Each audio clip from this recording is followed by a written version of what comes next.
Ay isang mapagpalang umaga po sa ating lahat ay ako po'y nagpapasalamat ng marami sa Diyos dahil hindi ko po sa katakalain na isa po alam, hindi naman po limit sa lahat ng isa po akong dating alam niyo na sa kabila po.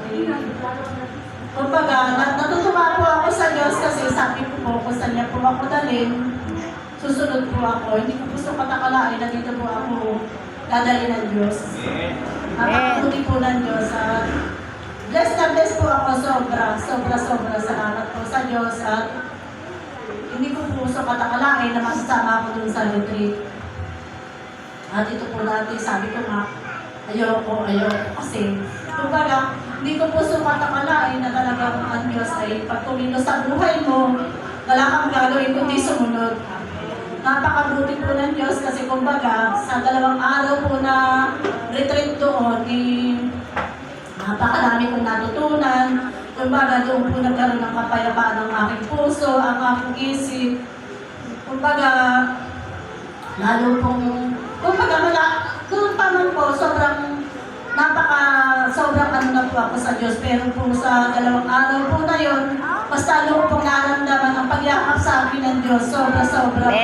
Doon po lalo naramdaman ko po kung paano ko pa siya, kung paano niya ako niyakap doon, kung paano ko siya talagang nakausap ng sarilinan. Kaya po nagpapasalamat po ako sa mga taong ginamit ng Diyos para madala po ako dito at madala na rin po doon sa retreat at mas marami pa akong malaman sa katotohanan at higit po sa lahat nagpapasalamat po kay Brother Fred dahil hindi ko naman po sumatakalain na talaga dito ako mapupunta. At tunay nga po na sabi ko nga, isa po ito sa kasama sa panalangin ko. Kaya po nagpapasalamat po ako sa kanya dahil nakala ko po dati nasapat na po ako doon, nasapat magsimba, makinig ng konti, tama na po. Hindi ko po alam na may plano po pala sa akin ng Diyos na marami pang maabot na kaluluwa para po makapag-share din kami ng salita ng Diyos. Kaya kung ano man po ang plano ng Diyos sa akin, siya na po ang bahalang mag-guide kung ano po mong iutos niya. Susunod po kami ng mga ayon sa kalooban niya.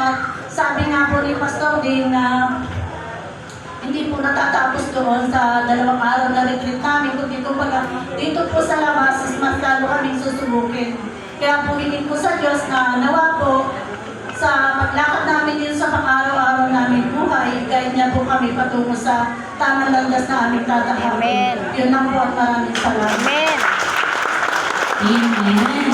Ayan. So, iba po yung nararanasan ko no, sa life retreat.